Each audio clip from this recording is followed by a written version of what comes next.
It was in the early hours of the morning, on the 26th of September last year.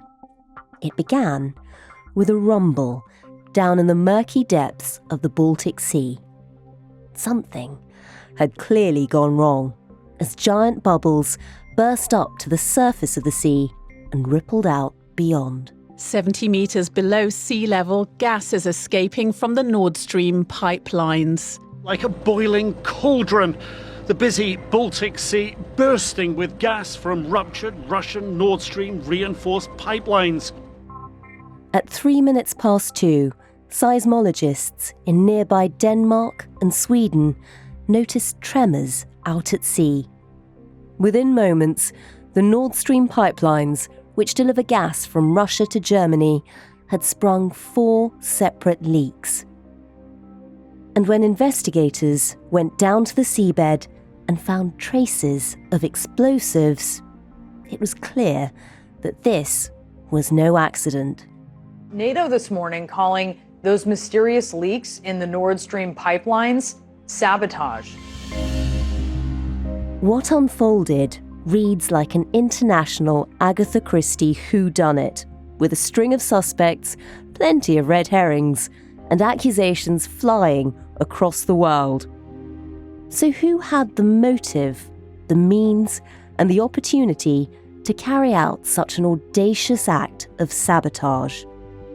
You're listening to Stories of Our Times from The Times and The Sunday Times. I'm Manveen Rana. Today, who blew up the Nord Stream pipeline?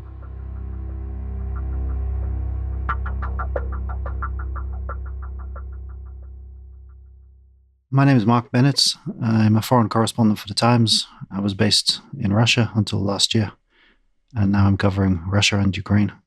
Marc, this particular story starts in September, deep in the Baltic Sea. What actually happened? Well, yeah, the crime scene, as it were, lies at the bottom of the Baltic Sea in the very chilly waters off the Danish island of Bornholm, which is quite close to Sweden's southern coastline. And powerful explosions ruptured the Nord Stream 1 and Nord Stream 2 underwater gas pipelines that brought gas from Russia to Germany.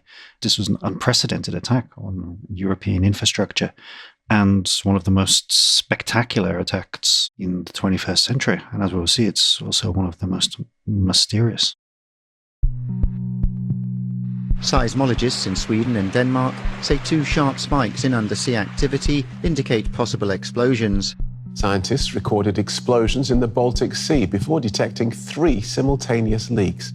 So there were 3 blasts, 3 very powerful blasts, which have been compared to huge car bombs in explosive power that tore through Nord Stream's steel and concrete reinforced pipes, sending up bubbles of methane gas to the surface. Danish police say the damage was, quote, caused by powerful explosions. These new underwater images you're seeing there show gaping holes in Nord Stream 1. The shockwaves were immediately detected in Sweden and Denmark, and teams were sent out to investigate.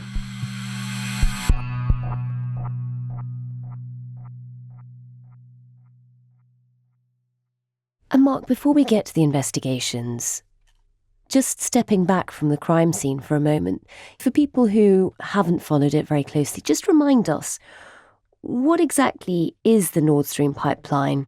The Nord Stream pipeline consists of Nord Stream 1 and Nord Stream 2. And these are underwater gas pipelines that took 15 years to construct and at a total cost of 20 billion.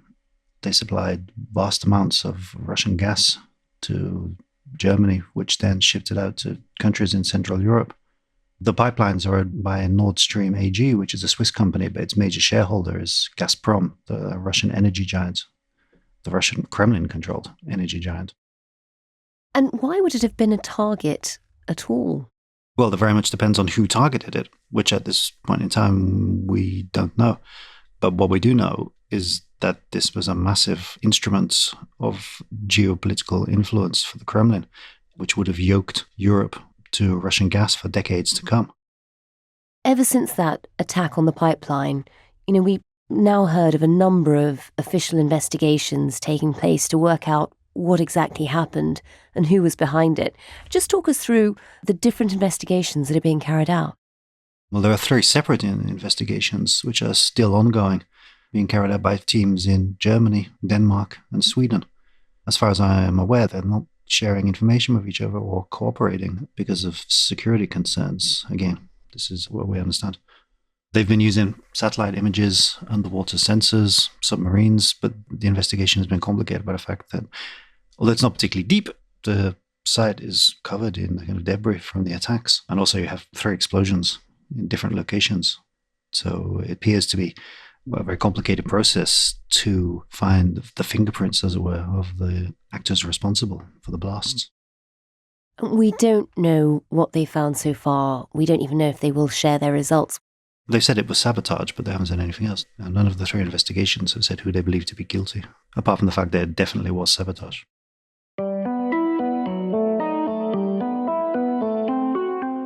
So without knowing where they've got to with their official investigations, this does feel like a crime scene, and it does feel like an incredible mystery. Who are the main suspects at this stage? There are a number of suspects. One analyst I spoke to said that all and any of the suspects had potential motives, and he compared the mystery to an Agatha Christie novel in which any of the characters involved could potentially have benefited from the crime, and as yet we don't know who they are.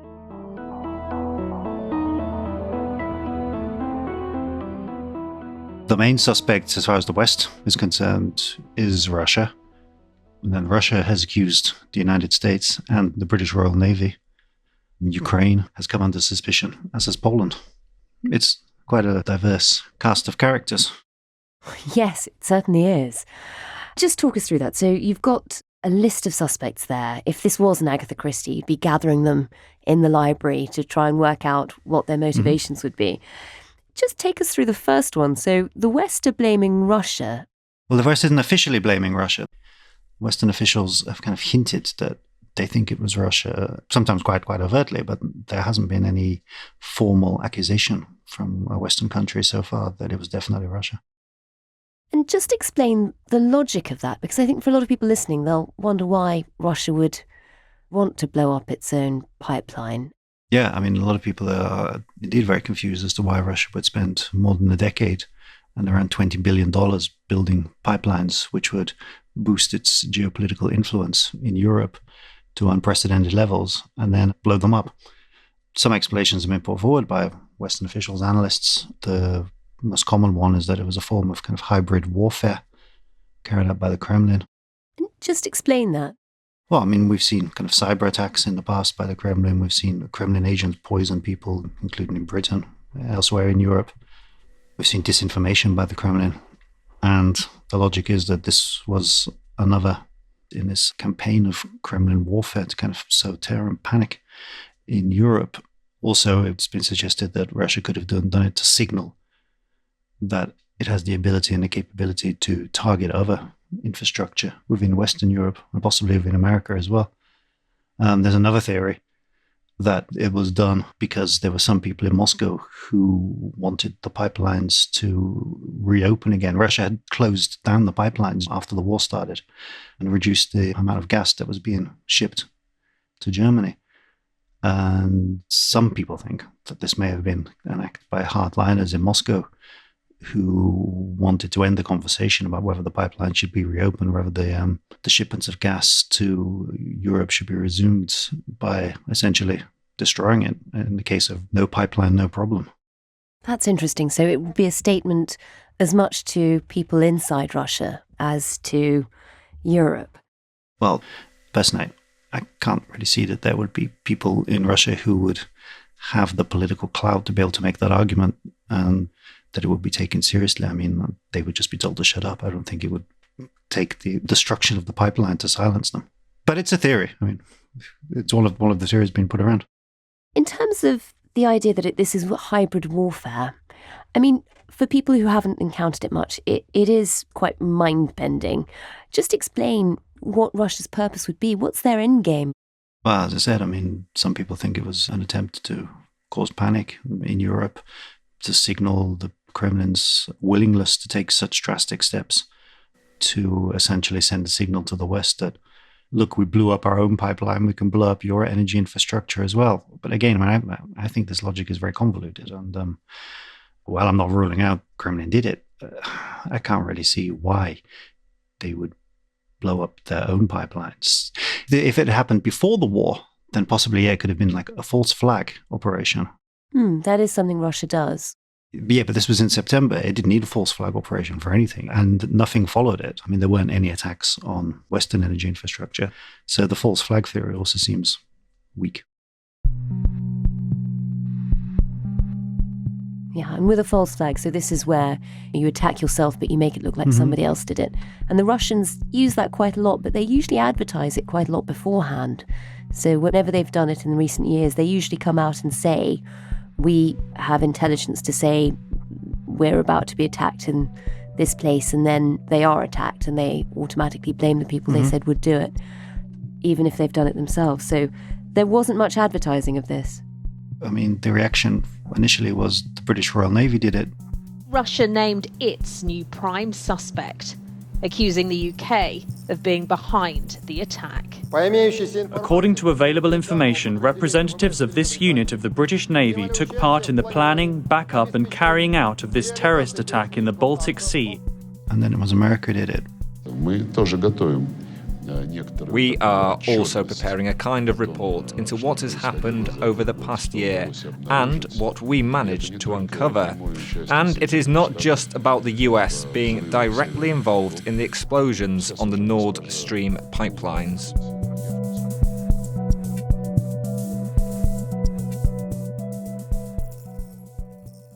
Whereas other attacks which have been carried out by Russia, such as the poisonings in Salisbury and the downing of MH17, we've then seen a massive kind of disinformation campaign by Russian state television suggesting just outlandish things, like Ukraine shot down MH17 because they thought it was Putin's private jet, or the plane had been packed with bodies from the other Malaysian Airlines plane that went missing and then deliberately brought down in eastern Ukraine to make the Kremlin look bad. But we didn't see any of this. We just saw a very consistent line, like that it was the West, basically.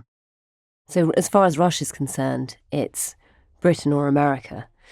What evidence are Western officials saying might be available to show that this is Russia after all? Nothing so far. There hasn't been any forensic evidence brought forward. Nothing has been presented to prove that Russia did it. Is there any rational reason why they would? I mean, essentially it comes down to blowing up something which benefits you.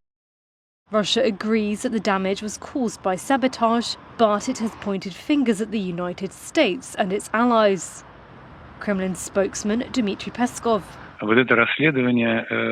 This investigation was set up inherently to put the blame on Russia. Furthermore, just elementary logic is needed to understand that such sabotage damages Russian interests on a large scale.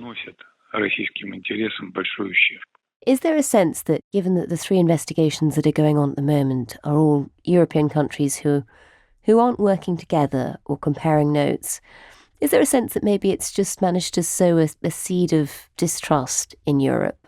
Well, as far as the Times knows, the Germans are open to the idea that it was a Western country who carried out the bombings in order to blame Russia.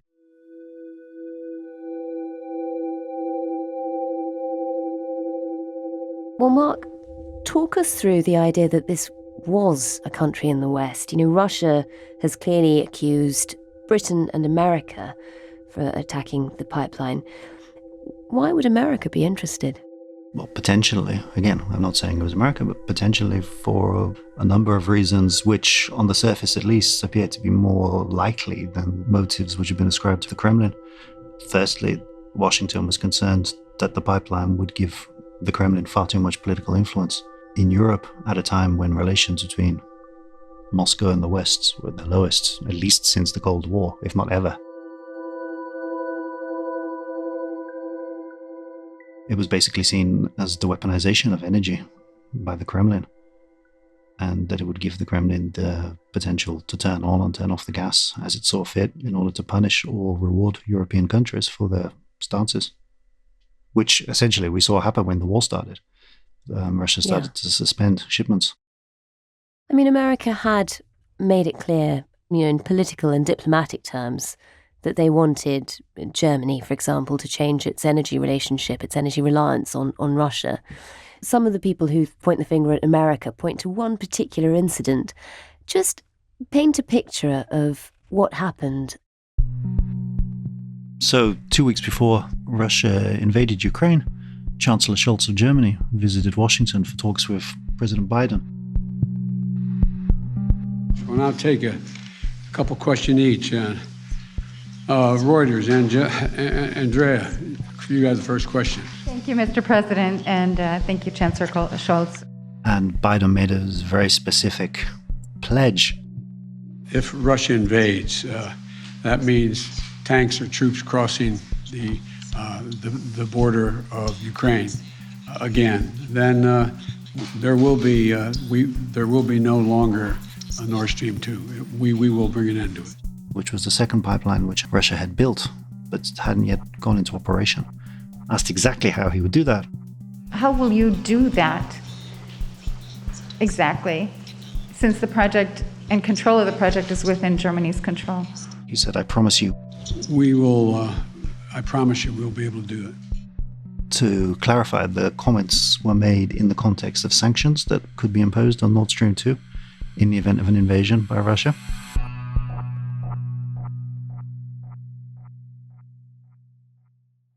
So when taken kind of out of context, well, it looks like a smoking gun, to be honest, unless you figure in the fact that remarks were made during a discussion on how America would freeze Nord Stream 2. And to be fair, sanctioning Nord Stream 2 would be much easier than blowing it up and potentially offending some of your allies. Well, yeah, I mean, the pipeline was controlled by Germany, the company that ran it. Its major shareholder was Russia, and Russia had pumped billions into it. But Germany also had a not insignificant role and interest in the pipeline. Also, other analysts, Western analysts, have said that while these comments taken out of context kind of look very incriminating, we should also remember that the Biden administration had actually waived sanctions against the Nord Stream pipeline in 2021. That's interesting. So, again, the analysts are saying it would be quite a radical change for America to turn around and bomb it. I mean, when you put it like that, it does seem very unlikely. Well, I mean, essentially it would be an act of war against Russia. When they've been very reluctant to have anything that might lead to an acceleration towards war. Yeah, I mean, it would risk escalating the tensions between America and Russia, but it would also spark a massive diplomatic crisis between Washington and Berlin as well. So if America did do it, it was a very risky move. Which does make it seem unlikely.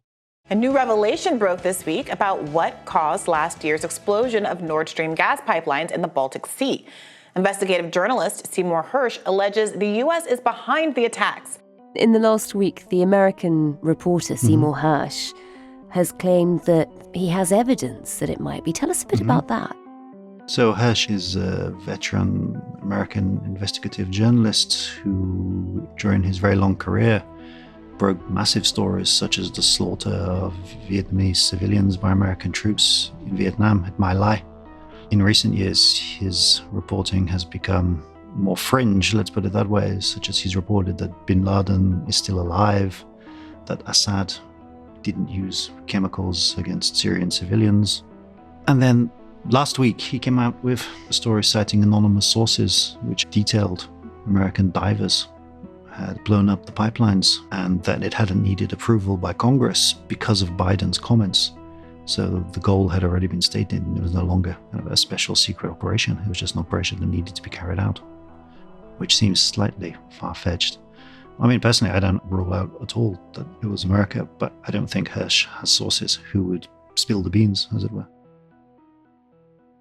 But following the publication of Seymour Hersh's reporting, Russia's foreign ministry spokeswoman, Maria Zakharova, called for NATO to hold an emergency meeting to discuss his findings.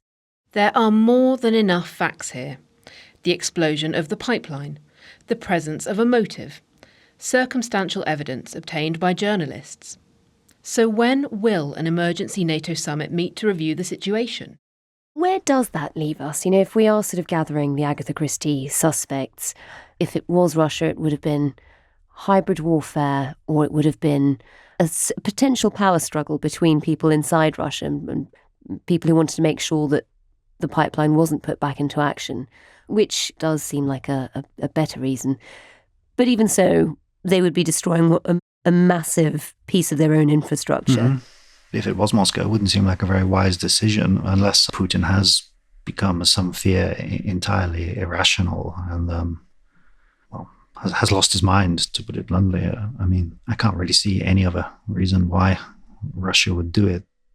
That said, a Ukrainian presidential advisor told me last week that Western countries have Russia all wrong and that it's ill-advised to seek logic in the actions of the Kremlin because we're dealing with an irrational player, as in Putin, and that we shouldn't kind of view him through the prism of Western and, as he put it, Ukrainian logic, and then the Kremlin is ready to do anything that it thinks through its own kind of warped worldview will be to its benefit or will intimidate Europe and the West, which, if it's true, is quite worrying and frightening, especially in the context of Russia's nuclear threats.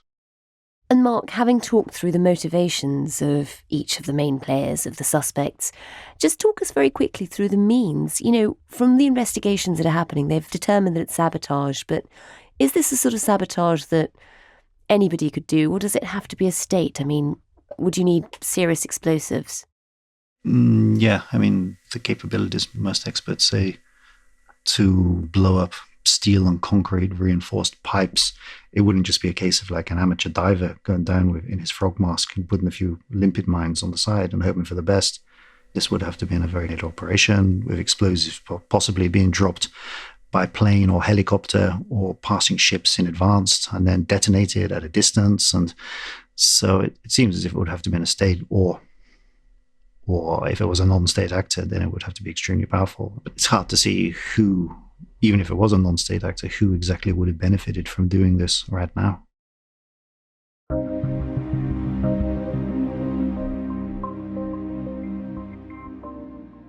Do you think we'll ever know? You know, there are these 3 investigations going on, but do you think we'll ever find out who was actually responsible? My gut feeling is that we won't find out for many decades to come. And possibly by the time we do find out, no one will really care. It will just kind of be a footnote in the newspaper that day, you know, so-and-so has admitted to carrying out the Nord Stream bombings 65 years ago or something. I think it's going to be one of the unsolved mysteries of the 21st century, at least for decades to come.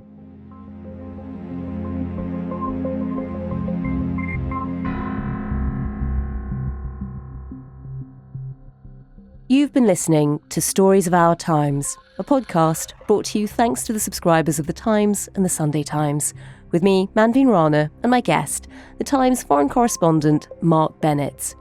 You can read more of Marc's work at thetimes.co.uk with a subscription.